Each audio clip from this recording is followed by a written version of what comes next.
Hello, BookTube. Welcome back to my channel. I am so excited because the JFK tag team is back again.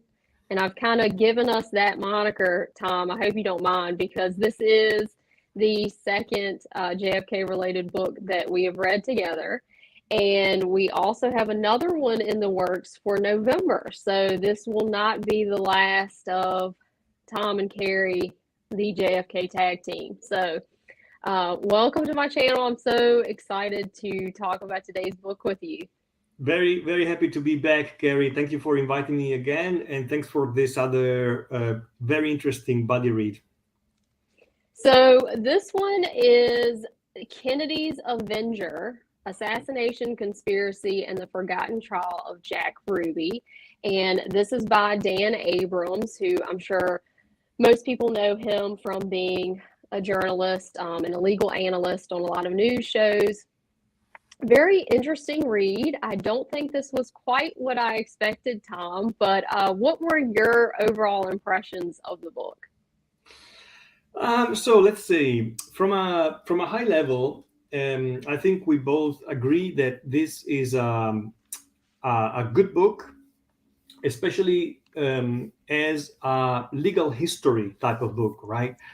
Because it goes very much in the detail of the trial against Jack Ruby in those years in '63, and we found that it's a book that really kind of is more descriptive than a narrative type of book, because it really describes almost, I would say, day by day the trial, what happened in court, sometimes quoting literally what the attorneys were saying, what the witnesses were saying, what the judge was saying.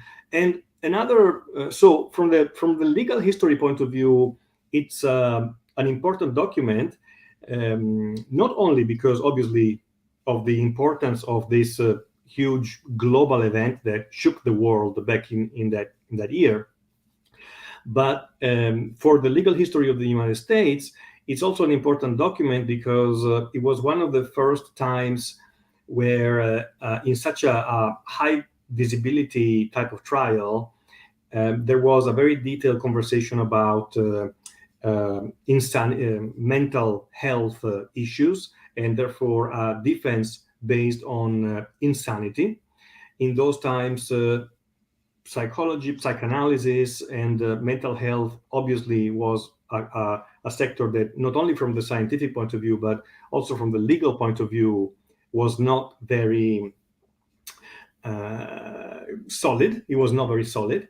And so this transpires very well from the book. And so it has an interest, I think, specifically for people who are interested in the juridical aspect of it, for law students, people who are studying international law or American law in particular. So that is the good side.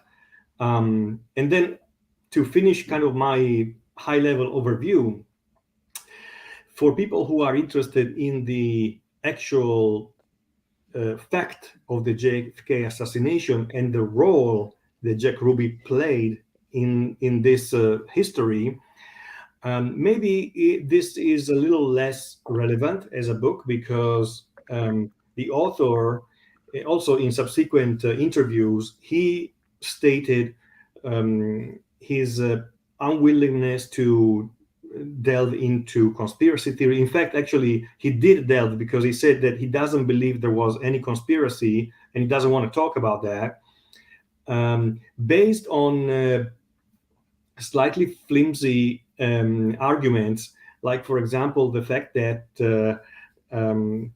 Ruby was at the location of the killing of Oswald exactly at that time, even if Oswald came out later than what it was predicted or scheduled to come out from the police station. And which many people who read this and who listened to this argument said that actually doesn't prove anything. In fact, it could prove the opposite. It could prove the fact that Jack Ruby, being somebody who knew everybody in the Dallas police, because they were all his clients, and we can go into this in our chat. He knew every policeman almost in Dallas.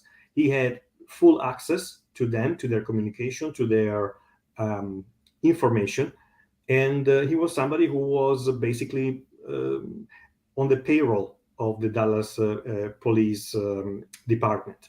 That's what makes more sense.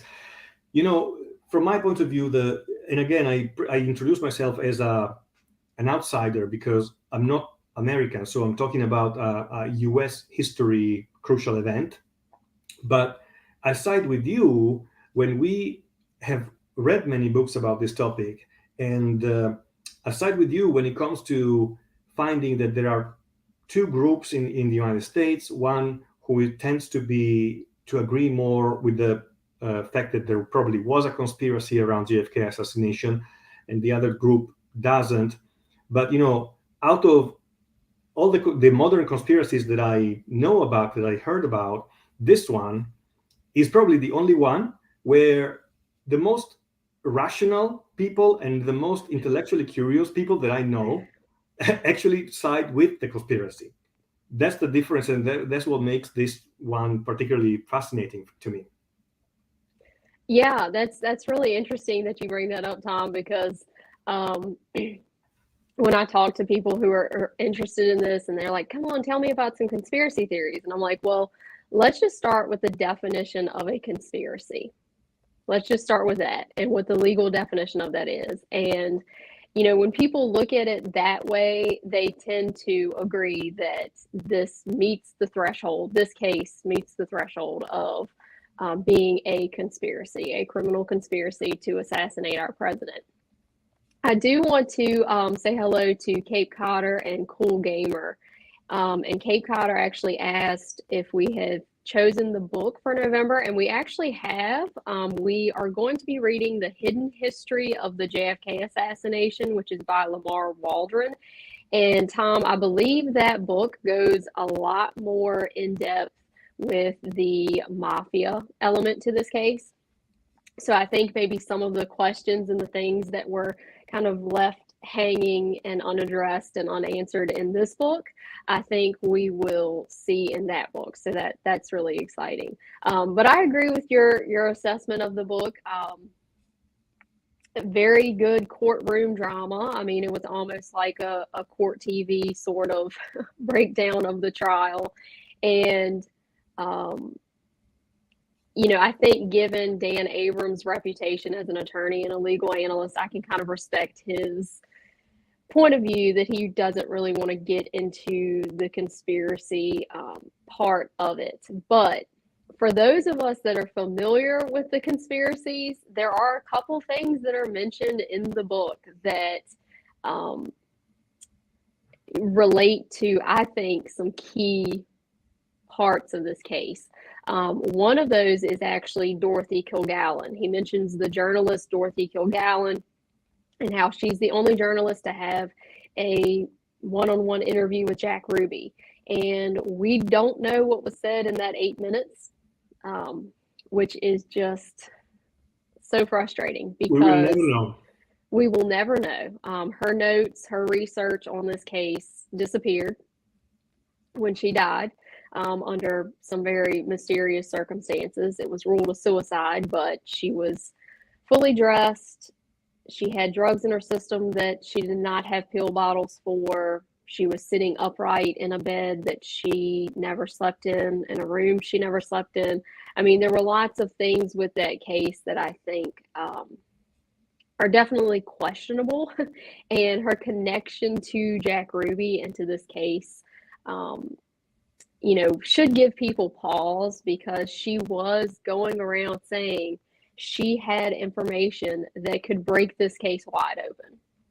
Now, what that information was, we don't know, and I don't know that we'll ever know.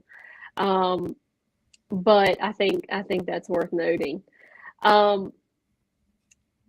guess to start with Jack Ruby and his persona, his behavior.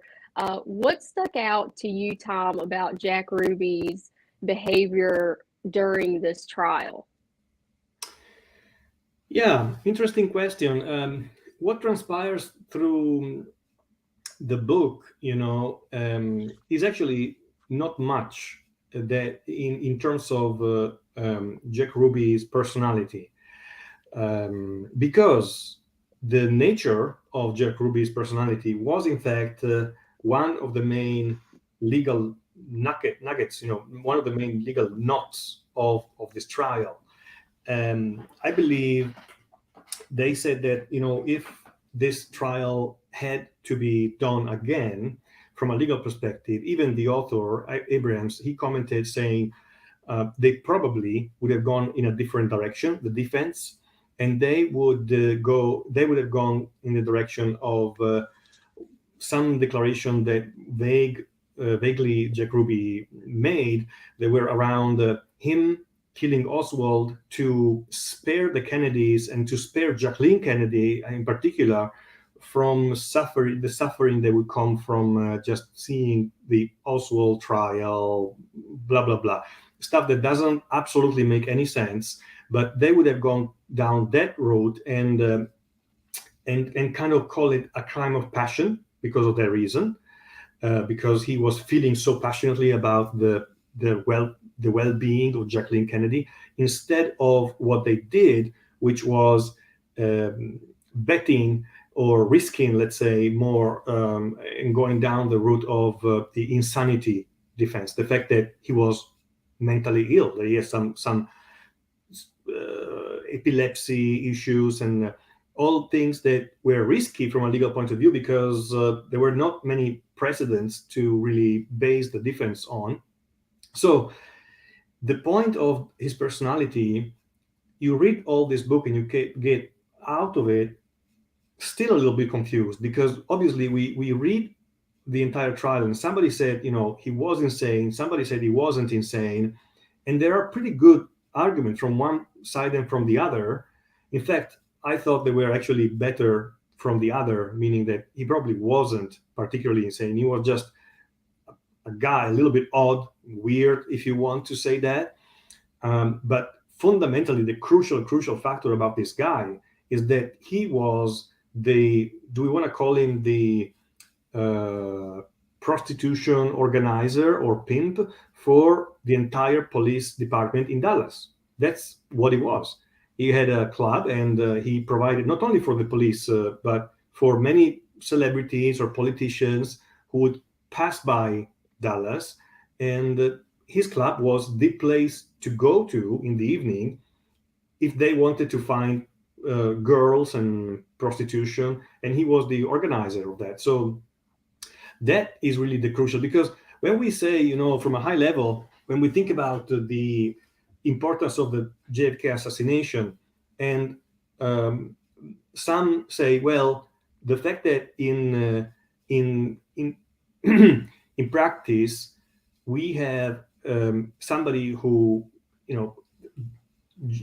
John Kennedy coming to Dallas, there was a little bit of a nest of vipers for him, not only politically, but also some people told him, don't go to Dallas because Dallas is going to is going to be dangerous for you. Some people told him that. What did it mean in practice? In practice, it meant exactly what happened. The fact that there was a network, starting with the police, that were able to pull one or the other element and people who were dependent on this network, like, for example, Jack Ruby, who clearly was one, and make him do things that they wanted to happen. This is pretty clear. I think this is actually pretty uncontested and clear. The other half, or the other argument, is that he was simply a highly unstable guy, not functional, somebody who was literally crazy. He couldn't really function, and therefore he had these sudden moods, and he could be in one, like it happened, he could be in 1 second doing a wire from the post office, and precisely 4 minutes later he would just all of a sudden snap and decide to kill Oswald, which doesn't really make any sense. Yeah, I agree. I think there's pretty clear evidence that he was kind of stalking Oswald's movements after the assassination. He was showing up in all these different places, and I know the Warren Commission doesn't give some credit to a lot of these witnesses, but one witness was a pretty well-respected journalist in the area named Seth Cantor. He claimed that he had a conversation with Jack Ruby at Parkland Hospital. There were at least 2 other people who claimed they had spotted Jack Ruby in Dealey Plaza right around the time of the assassination. So I think that, the arguments about the timeline and what Jack Ruby was doing, I didn't put a lot of stock in that, because I feel like there are so many unanswered questions about Jack Ruby's behavior leading up to the assassination. And, during the trial, he seemed completely uninterested for the most part in what was going on. He kind of seemed like a defeated man. He's kind of going along with this mental insanity plea. And even later on, he actually admits that it was one of his lawyers, I think Tonahill, who concocted the story that he killed Oswald, like you said, to prevent the emotional grief and trauma that Jackie Kennedy would go through in having to come back for a trial. So, I don't think he was insane. Yes, he had a mother who was in a mental facility for a while, and I think he was definitely eccentric. And I think part of that is because of the life that he led. I mean, he's an atypical sort of person. He owns a nightclub or a strip club. He has dealings with gambling and prostitution, and some of these, kind of underworld figures are kind of around him. So yeah, he's not your typical run-of-the-mill guy, for sure. And one thing I thought was kind of funny, Tom, that they talked about a lot during the trial as some sort of evidence that he was mentally unstable is that he referred to his dog Sheba as his wife and his other dogs as his children. And I just thought that was so funny because, I don't know about you, but I have a lot of friends who are pet lovers, and they definitely refer to their animals as their children. So I just thought that was a little bit funny that they would bring that up as some sort of evidence. Yes, there was a lot of clutching at straws there, and pulling out details that clearly were very stretched. This comes through the book quite clearly. I know there is a question here from Kate Cotter. Dan Abrams was essentially saying they should have tried for jury nullification. This is actually an interesting point that we both commented on while we were reading the book, and that kind of came to history, I think. The fact that every person, in theory, from a certain legal theory, every person who had seen the killing of Oswald on TV was to be considered an eyewitness, because with your eyes, you're watching the screen of your TV and you're actually seeing the killing happening live.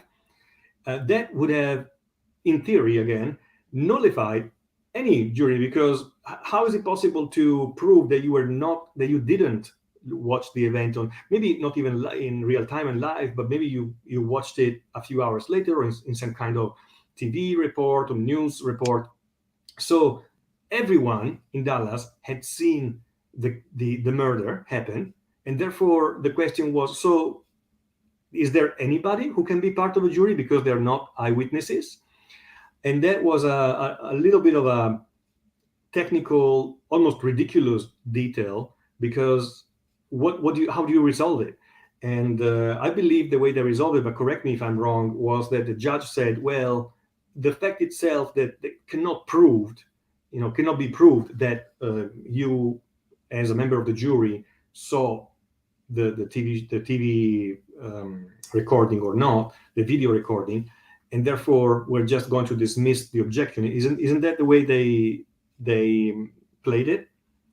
I believe so, and I think they also asked those jurors more questions about, as far as if they could be impartial, even though they had seen it, or kind of like what their reaction was to it. Because I think, and to Cape Codder's point as well, you're right. If the defense had gone with the other tactic of crime of passion, he was so upset, this was just a split-second decision, I think the jury would have been willing to maybe even acquit him of all charges and find him not guilty, even though they had seen it. They clearly saw him commit this act. I mean, it's right there, recorded for all of posterity and to be replayed, again and again. And but I think they could have sympathized with that. I think they could have related to that. But with the mental insanity defense that they went with, I think that made Jack Ruby harder to relate to. He's not necessarily the most likable guy for a jury anyway, based on his behavior there. And then, of course, you're bringing in these kind of sundry sort of characters from his club to testify and that sort of thing. So these aren't necessarily witnesses that are from the, upper crust of Dallas society. So, yeah, I think if they had gone with the crime of passion, he may have gotten off. They may.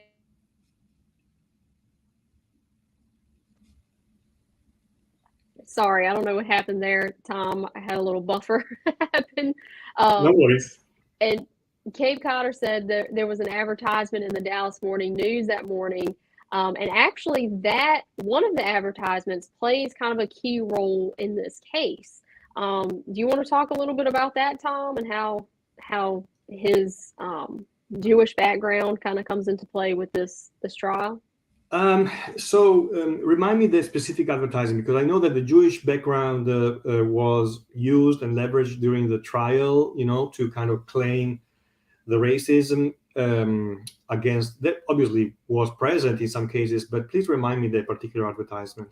I think one of the negative ads that were placed in the newspaper, it was paid for by a gentleman with the last name, I want to say, I don't want to say a name and then it'd be wrong, but it was a clearly Jewish name. Whatever the name was that had paid for this advertisement. It may have been the wanted for treason flyer, that infamous one where it had JFK's picture on it. Yeah. But it was a clearly Jewish name, and that was kind of part of the defense as well, that, this kind of set Jack Ruby off, that he was Jewish himself, his name being Rubenstein, and he sees this ad and now he thinks that maybe Jews are going to be blamed. And there's going to be he was afraid there was going to be something like a wave of renewed anti-Semitism because of this news in the media. Yeah, that was part of, let's say, another theory or some more fire to the passion of Ruby. But again, does it make sense to us? Is this a guy who, previously in his life gave any kind of sign that this might make sense? Not really. They tried to paint him like that, but there is no conclusive evidence even after going through the day by day trial. So a lot of speculations, a lot of building arguments, but no real conclusive proof. That's how I see it, and that's how I see this particular book kind of playing into, because the title does say conspiracy, even if it does.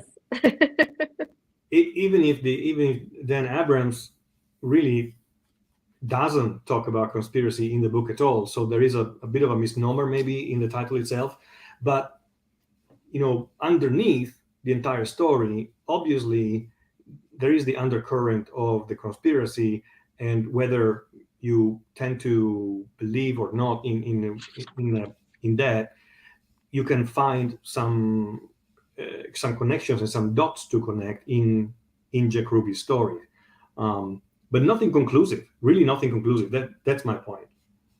Well, I think it's interesting that you mentioned the conspiracy part, because the district attorney, Henry Wade, several times in the trial actually tried to hint that Ruby was part of some conspiracy. Right. Yeah. So do you believe that DA Wade actually thought Ruby was part of a conspiracy? And do you believe he thought Oswald was part of a conspiracy? So I believe it's possible. I think it's possible that he believed that. From the trial standpoint, he was walking a fine line. He was kind of being really careful, because he knew that this thing had so much visibility. Everybody's eyes were focusing on this trial, that if he was going in one direction or the other, he would have ruined the entire trial for himself. So I don't think, even if he believed that, I don't think he technically could have gone out and flatly say it, and stated it. That's why the story of Jack Ruby's trial can be seen as something completely detached and separate from any type of thought or argument about the conspiracy. It can be, right? It's just that we need to keep a little bit of a bigger picture framework and remember that, because if you just focus on, okay, was he insane? Was he not insane? Is it possible? Is it not possible? Did he have epilepsy? Did he not have epilepsy? You're basically following some legal points that matter to the trial itself, but have absolutely nothing to do with the bigger history-changing event that this trial is linked to. Yeah, absolutely. And it's funny because I knew before reading this that District Attorney Henry Wade had actually been pretty vocal to some members of the Warren Commission and about his belief that Lee Harvey Oswald was an FBI informant. And what I found out, because I was like, well, I need to look this up before I talk to Tom. What I found out is that he was so vocal about it. And the commission agreed, because Wade admitted, I think this will look really bad for the government if this comes out. And what the FBI did was not go back through their records and cull their records and see if there was any way that Oswald could have been an FBI informant, because Wade's point was he had been an FBI agent and he had used informants that he didn't necessarily keep a written record for. So what does the FBI do? Do they investigate Oswald? No, they actually investigate Henry Wade's FBI files. Yeah. So I found that very telling, because it's after that Wade kind of has to eat crow a little bit and come out and say, well, that's probably not true. I think they've looked into it, and Oswald is not any sort of informant. But Henry Wade's son maintains that if his father was still alive, he would have agreed that he thought Oswald was somehow connected to some sort of government apparatus. Now, does that mean that it's a full-fledged conspiracy? No, he doesn't go that far, but I think he was very concerned about some of Oswald's contacts and some of his movements and some of his actions. And I don't know about you, Tom, but I don't have FBI agent phone numbers like in my speed dial or committed to memory. But apparently Oswald did. I don't either. Because he called an FBI agent when he was arrested in New Orleans. So, this is a fantastic point that you're making, a pretty strong point that you're making. And it reminds me, just to, keep all our dots connected, I'm going back to the previous book that we read, which was this one, LBJ, The Mastermind of the JFK Assassination. If any watcher is interested, we have the video recorded on Carrie's channel from a couple of months ago. And here, the author talked about Jack Ruby as well, in particular about his opinions on Oswald, and the fact that he's always, later on in his life, he started talking about a conspiracy, Jack Ruby, when he knew that he was going to die soon and he was already in jail. And he said, one more thing, this is quoting Jack Ruby. He said, one more thing, isn't it strange that Oswald, who hasn't worked a lick most of his life, should be fortunate enough to get a job at the book building 2 weeks before the president himself didn't know as to when he was to visit Dallas. Nowhere would a jerk like Oswald get the information that the president was coming to Dallas. It's kind of a good point. The fact that if you are supporting the theory that somebody who had very, very confidential information about the president was feeding that to at least part of them to Oswald, the timing there is much more suspicious than this problem of the timing of Jack Ruby himself being at the post office 10 minutes before killing Oswald. Who cares about that? He could have done anything 10 minutes before. The entire police department, in theory again, or some of the members there could have been waiting for Jack Ruby to show up, to then start bringing Oswald out and almost like feeding him to Jack Ruby. For example, I'm making an example, but that is absolutely possible and reasonable to expect. Yeah, that's a great point, Tom, because I do think people get really hemmed in on that timeline that, Jack Ruby, was at the Western Union office and, sending the money to his dancer, and he just happened, to be there at the appropriate time. But I think you're right. The fact that there was a delay, we don't necessarily know all of the details behind why Oswald's transfer was delayed. Maybe you're right. Maybe it's because, hey, our guy is not here to take care of business. And, something else about Ruby's activities leading up to Oswald's shooting, he seemed very nervous at points, and it's almost like, in my mind, if you believe he is part of a conspiracy to silence Oswald, it's almost like he's struggling with this task. He knows he has to do it, but he's having a hard time pulling the trigger. And so, that's why he's kind of always there in the background, keeps showing up, bringing the cops sandwiches and all of this. Yeah, so really, really interesting point you make there with the timeline. And I would add to that the fact that it was heard by more than one person right after the shooting say, I intended or I wanted to shoot him 3 times. And something like, and then he said, and he was extremely worried about the fact that Oswald might not be dead after his shooting. So, okay, there was a very high nervousness about Oswald being actually dead and him actually shooting him 3 times for somebody who allegedly was completely insane or acting in the spur of the moment because of his passion. Right.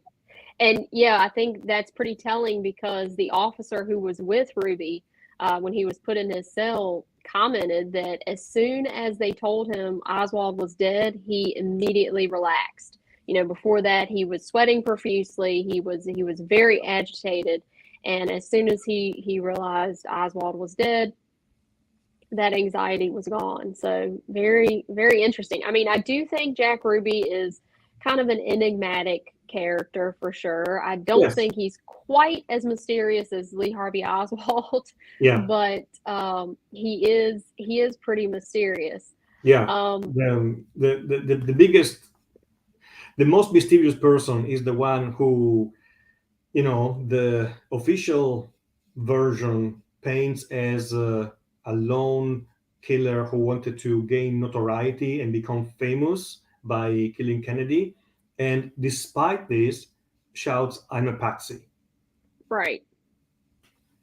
Which Which is an again, odd, again, I know I've said this before in our previous conversation, Tom, but I do feel like that's significant because I yeah, feel like that's such an odd declaration.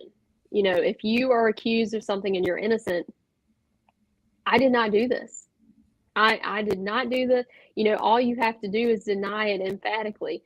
But the fact that he doesn't necessarily deny that he's part of something, yeah, but says he's a patsy, that is really telling. That's really yeah. telling for me. I think it is. I think it is.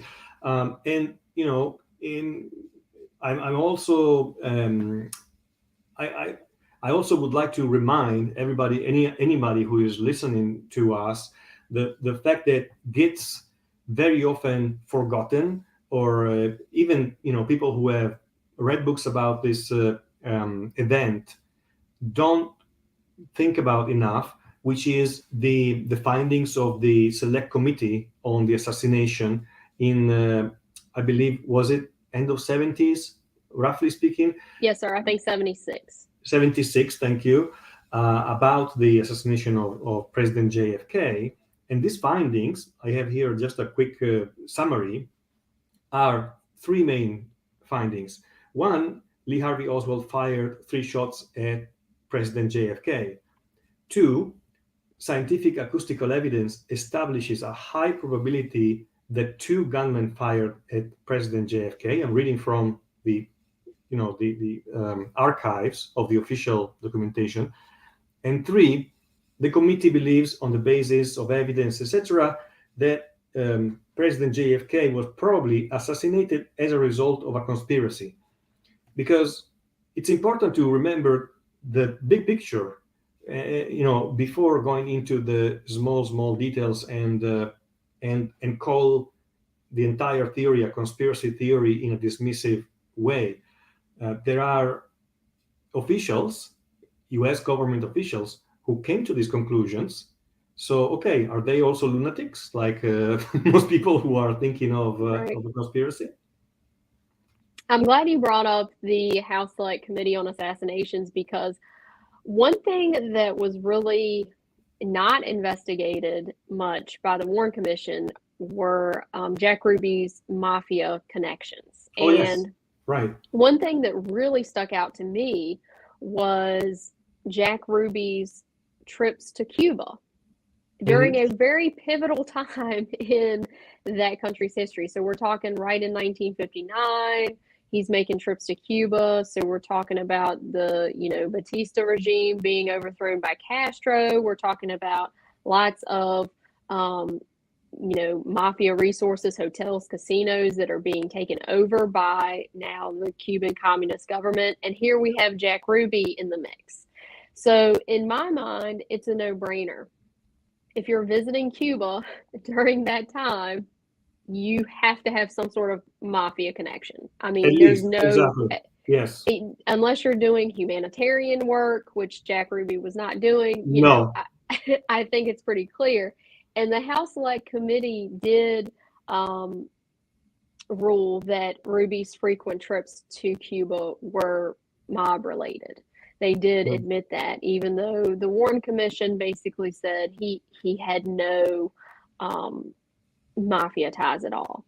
Yeah, didn't his mafia connections originally come from Chicago, if I understand correctly? They did. So he was originally from Chicago, and I always forget the name of the union he was part of. I had to write it again down somewhere. I thought I did. Yeah, he was in the late 1930s. He was the union secretary for the Scrap Iron and Junk Handlers Union, which they changed names a few years later. But he admitted when he was picked up by the Chicago PD, then for something union related, he pretty much admitted that he was kind of a bag man for union thugs, for union muscle in Chicago. So, I think it's irresponsible to say that he has no mafia ties. Now, is he, one of their main men, I don't think that. I think he's a pretty minor character, but he does have ties to these criminal organizations. And Dallas at the time, I mean, you have to think the mafia has lost their gold mine in Cuba. And so now we're just starting to see, Las Vegas kind of become a thing. And so now places like Dallas, those are places that the mafia really wanted to kind of organize and kind of clamp down their control over. And I do believe that Ruby was part of that. Yeah. The entire trial, and it's clear from the book, the entire trial tries to portray, of course, the accusations, the defense for Ruby and the insanity pledge in particular, but let's say the passion crime as well, try to portray Ruby as the crazy loner, the crazy loner. But his life is the complete opposite. He was the opposite of a crazy loner. In fact, he was actually really social, always connected with somebody or somebody else. And, there have been in history some crazy loners who did terrible things and killed somebody, but they were actual crazy loners. There is a difference between that definition and somebody who has so many ties with the underworld, with the police authorities, and they were undisputed. These ties were undisputed. So I popped up Cape Codder's question, Tom, because we definitely want to get into this. Do you guys think this was about making LBJ president, about wanting to kill JFK? I do have a page marked, and I know we've discussed this this quote quite a few times, but this is from Jack Ruby. This was just after he had been granted a new trial. And he says, everything pertaining to what's happened has never come to the surface. The world will never know the true facts of what occurred. My motive, in other words. I'm the only person in the background to know the truth pertaining to everything relating to my circumstances. And then an interviewer asked if this truth would ever come out, and Ruby replied, no, because unfortunately these people who have so much to gain and have such an ulterior motive to put me in the position I'm in will never let the true facts come above board to the world. An interviewer asked, are these people in high positions? And he says, yes. And he also made the comment that the answer was the man in office now, because he had made the comment that if Adlai Stevenson had been vice president, this would not have happened. And they asked him to clarify that, and he said the man in office now was the answer. So I think that kind of answers how Jack Ruby felt about it. Yeah. But how do you feel? How do you feel, Tom? I feel like it's plausible. It's plausible, and I do not dismiss that possibility at all, because I haven't seen anything that fully disproves it. The behavior of many subsequent even U.S. governments recently, in just somebody just opening up the files, looking at them, and say, oh no, next, I don't want to close it down. Which has happened over and over. I believe from Obama to Trump, they were willing to look at the files, open whatever is left, and who knows what's left, but nobody wants to get near it, and they keep pushing it, kicking the can down the path of history. In a sense, is almost a proof in itself that there's something embarrassing, and this something embarrassing would potentially be so damaging to the United States and even the global brand of the United States that an argument could be made that it's maybe more beneficial for the United States to keep it under wraps if really LBJ was implicated as as nobody has been able to disprove so far. And in fact, as many have pointed as the actual truth behind the entire story. So, this is, I think it's plausible. I haven't found anything that is, in fact, rationally and conclusively dismissing it or disproving it. What about you? Yeah, I think that the parties involved in the JFK assassination, I think they had some common motives. I think they had a vested interest in getting him out of office, and I think getting LBJ in office would accomplish some of their goals.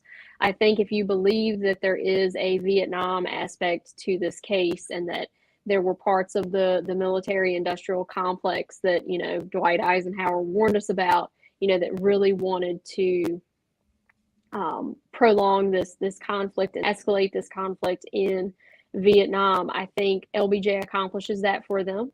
I think they knew he would accomplish that for them because he also had vested monetary interest in these military companies that would be utilized for that effort. So I think they have that common element. I think if you even ascribe to the theory that the mafia was involved, I think that is also plausible because LBJ was not going to force J. Edgar Hoover to retire at mandatory retirement age. And remember that J. Edgar Hoover is the one that claimed the mafia did not exist. That was not a problem. It was Robert F. Kennedy who was making it a problem. And it was Robert F. Kennedy who had actually had Carlos Marcello deported in, I think, 1961, had him deported to Guatemala because that's the country he had put on his paperwork that was false. But they had him deported, and he was brought back. For personal reasons, right. Yeah, it's after that really the mafia, we start to hear from informants, and there are even recordings talking about the mafia's plot to kill Kennedy, that is one of their objectives.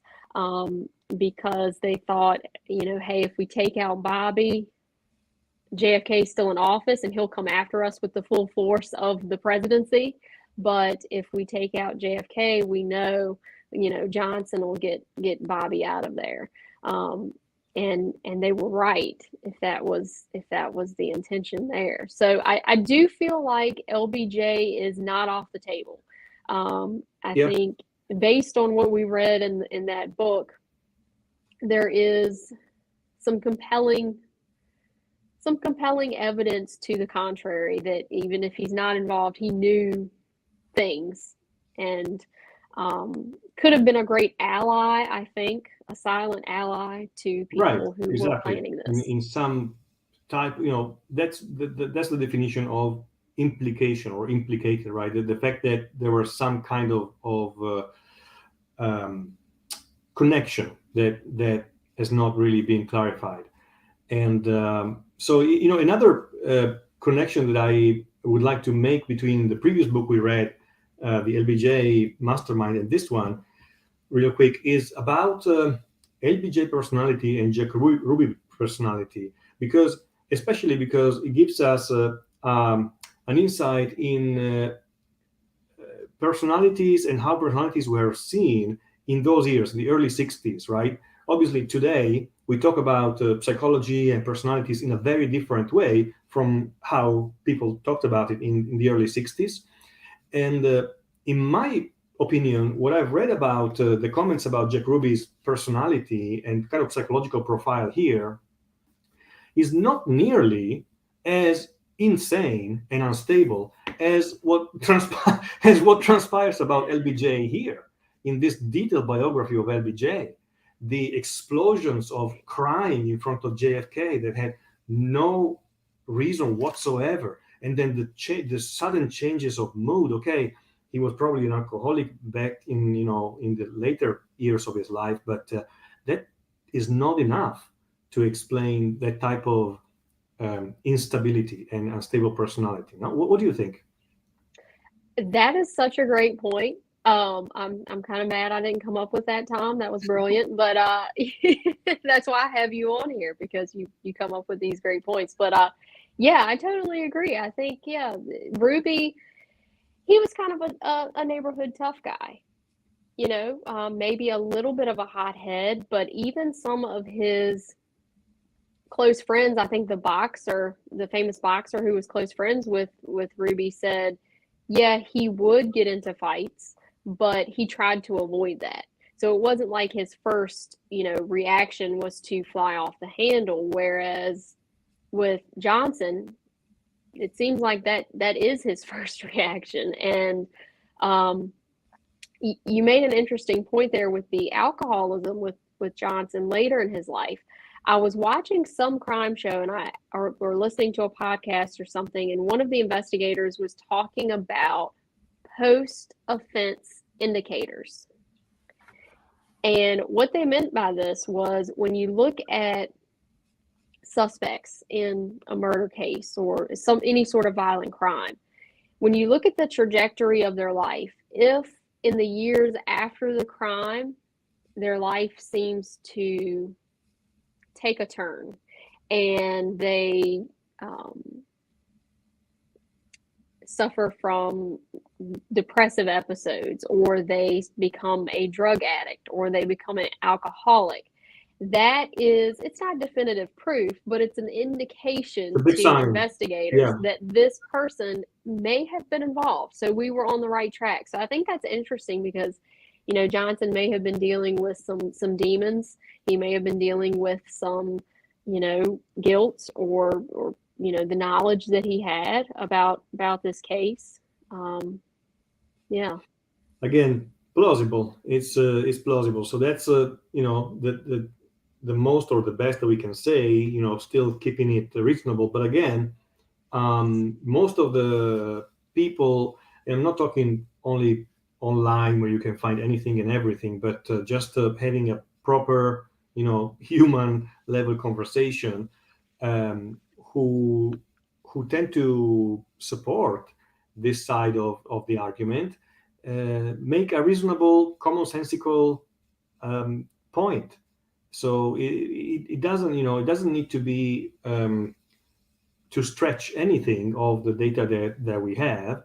While on the other side, if I have to be honest, the best that the conspiracy bashers can come up with is, well, it's a psychological, and I heard it many times, it's a psychological reaction when something happens that is so unbelievable that just one unknown guy kills such a powerful guy that you automatically, instinctively think is not possible, and therefore you cling to the conspiracy theory. Okay, this is not an argument. Bring me some arguments, because this is not one. But I heard them many, many times. So Yeah, and I think that argument really just negates a lot of facts. I mean, there are so many connections in this case, and coincidences happen, sure, absolutely, but you can't have that many coincidences in one case. I just can't wrap my head around that one. Keeping with the mental illness part of this case, there was a doctor, Dr. West, who was one of the psychiatrists that helped with Ruby's defense. And he visited Jack Ruby in April of 1964, and he reported that Ruby was at this point having hallucinations, that all Jews in the country were being slaughtered, and that he was responsible because of his killing of Oswald. Ruby rammed his head into the wall in an attempt to commit suicide, and according to Dr. West, was also unraveled the lining of his jail uniform to construct a noose. Dr. West said Ruby was paranoid. What do you make of these actions and observations? Is this significant at all to you? While reading the book, I found it really, really difficult to really make anything out of these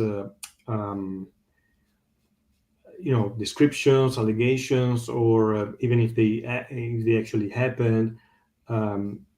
there is a real inconclusiveness about them. Even if this happened, by that time, what kind of medication was Jack Ruby taking? What kind of medication were they giving to him? Um, what's behind this was most important, and we don't know. It doesn't really transpire, right? And it's interesting. I just find it interesting that it's at his visit that these episodes are reported, because Dr. West was actually involved in the MK Ultra program and the experiments with LSD, All right. Yeah. with the CIA. So he was a very prominent doctor, and that's not anything that's secret that he was involved in that. He was also a known for having kind of an anti-death penalty stance. So I think that was kind of his vested interest in the Ruby case, was he wanted to, I guess, help the defense, you know, get Jack off of the death penalty.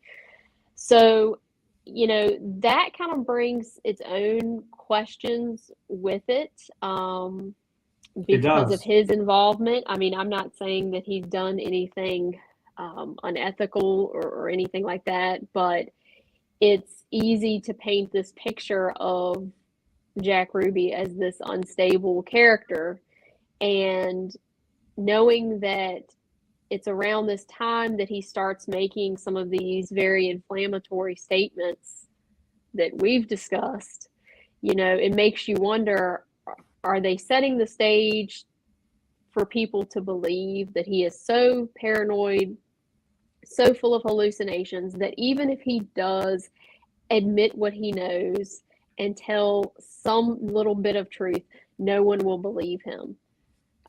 Exactly. Again, this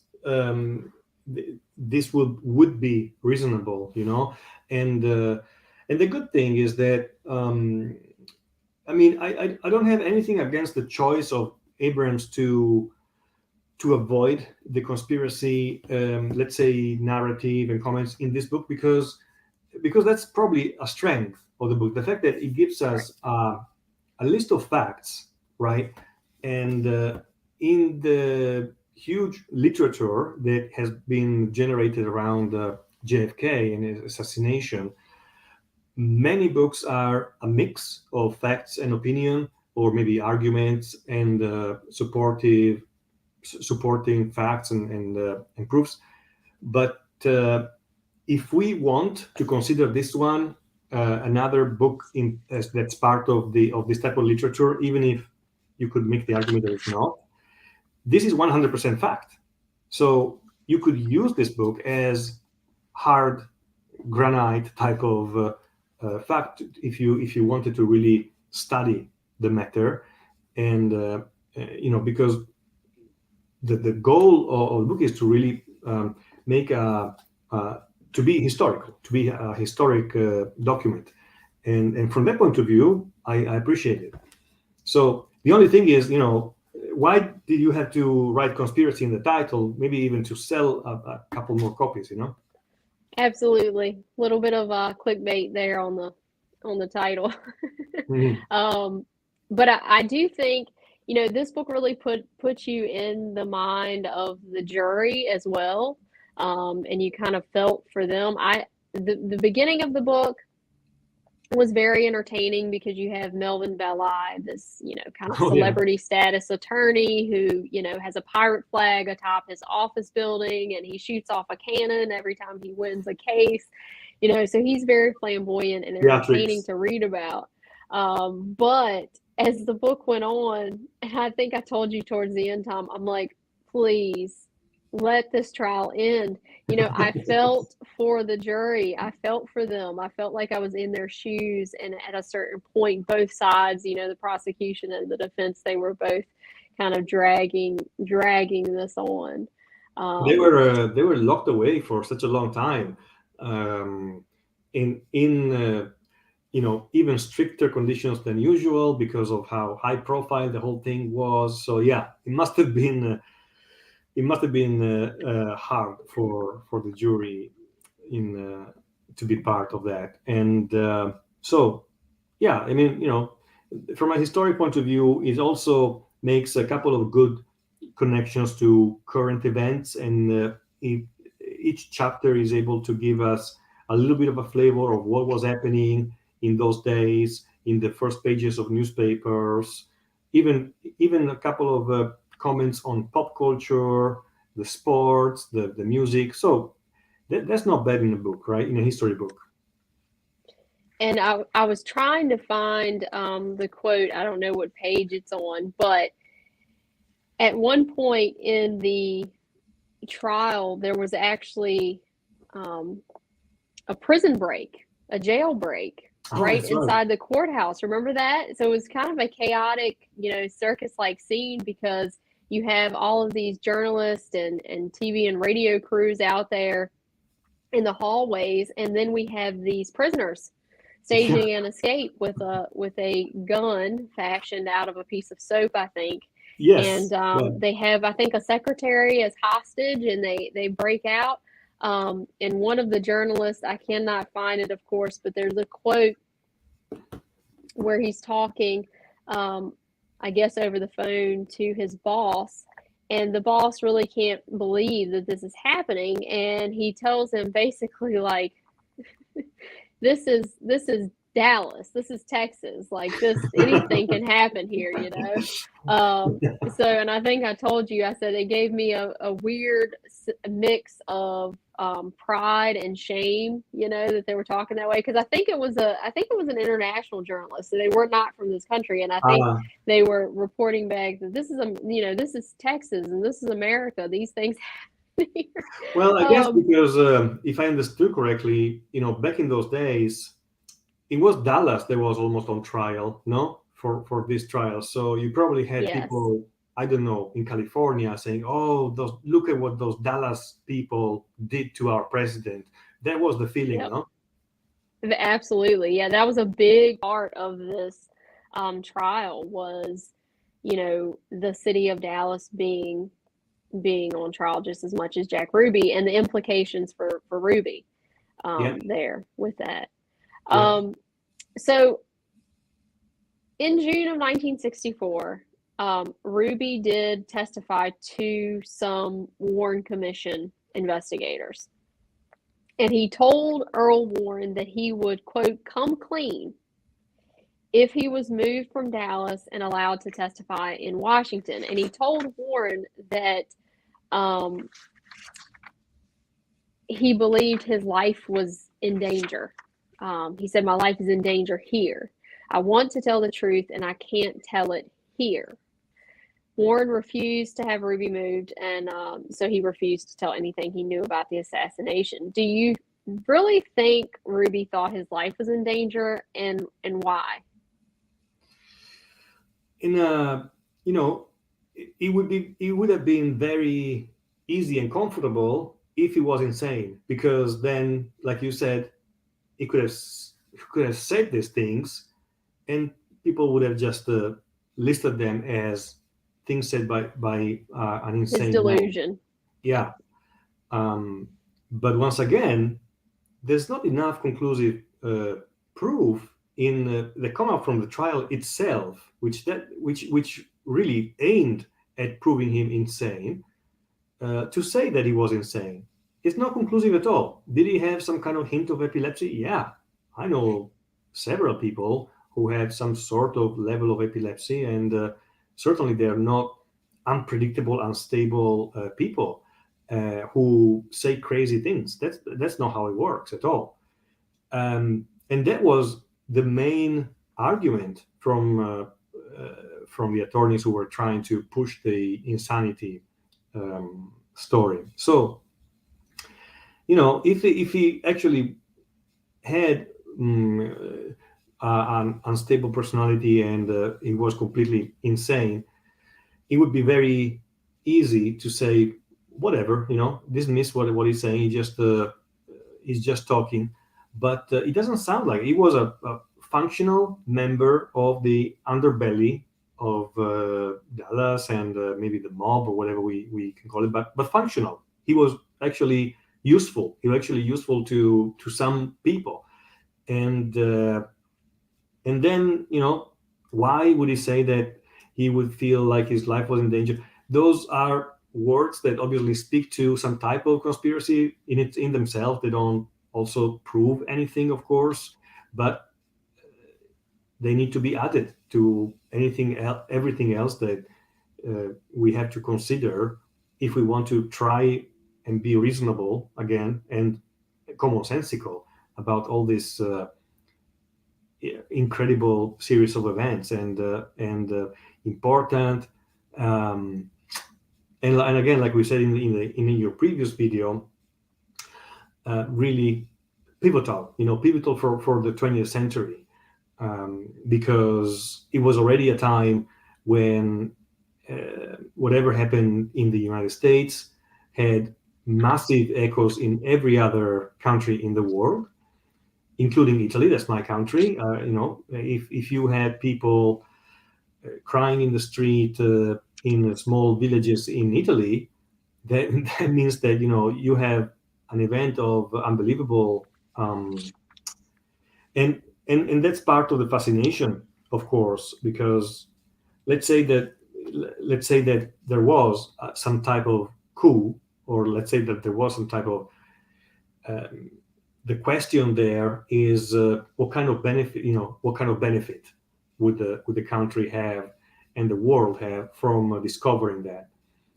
I'm not the one with an answer. I don't feel like answering that, but I think the question has to be asked. Well, we're working on the answers, are we not, Tom? Yeah. we're working through them. We're trying. One book at a time. One book at a time. I do think that the fact that Ruby said, "I'm in danger here," and it seemed to me he was reiterating here.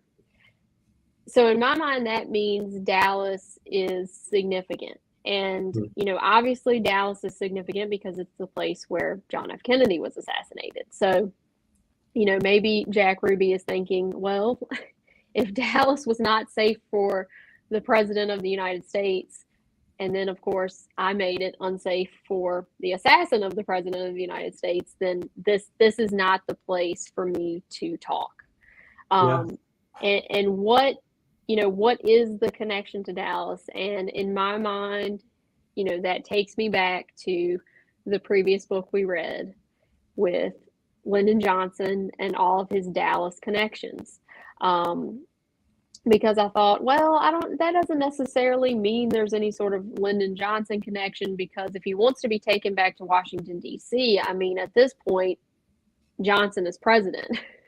So, his arm can reach him anywhere. But I feel like maybe if that was a concern for Jack Ruby and he was concerned about maybe some of these Dallas, nefarious connections getting to him, maybe he thought if he got to Washington, D.C., there's such a microscope, there's so much more, media presence there. There's, other, congressmen, other elected officials, that maybe he would have a bit more safety there. And I think maybe he thought the Warren Commission testimonies would be done in public, which none of them were except for one. I believe there was one or two people who testified before the Warren Commission that requested specifically to have their testimony done in open hearings, which, you would think maybe if they really wanted answers and they wanted the public to find those answers, they would have done it in open hearings, but they chose not to. And so maybe he had that idea, but we just don't know. Yeah, exactly. It remains a strange statement, right? That's for sure. It's an objectively strange statement, and it can raise exactly the questions that you're raising. So that's another good point to. Yeah, I mean, I agree with you. It's a book in itself that touches on so many different angles that is useful. It's useful in our path, as you say, the JFK tag team to. to dig deeper in this interesting event or series of events. Well, I think I've covered pretty much all of the questions that I wanted us to get through, Tom. Is there anything, any last words or any questions you wanted to put out there? No, I think we did a pretty good job at presenting the book, the positives, the negatives, pros and cons. I think the objective facts that is presenting and how it relates or doesn't relate to conspiracy or no conspiracy. And I just wanted to thank you for inviting me on this journey that, is probably going to continue, hopefully going to continue, because there's so much more that we can dig and uncover, right? Yes, and I cannot wait. I'm so happy that you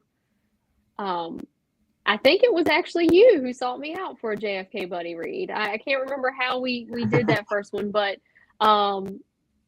because we had read that other book, The Unspeakable. we had both read the other book. So that was really nice because this is kind of a niche, and it's not everybody's gig. I get that. So it's really nice to have someone as thoughtful and intelligent as you to kind of talk through these things and work through them. So I certainly appreciate that. And I just want to thank everyone who showed up. I know we had a lot of people kind of in and out. And thanks, Mark. I see you. And yeah, hopefully we will come back sometime in November to discuss the hidden history of the JFK assassination by Lamar Waldron. And we're doing that as part of my Black Hearts Book Club.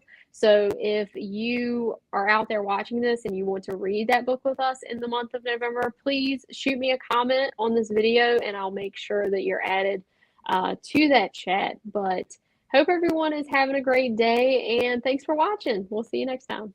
Thank you, Carrie. Thanks, everyone, for watching.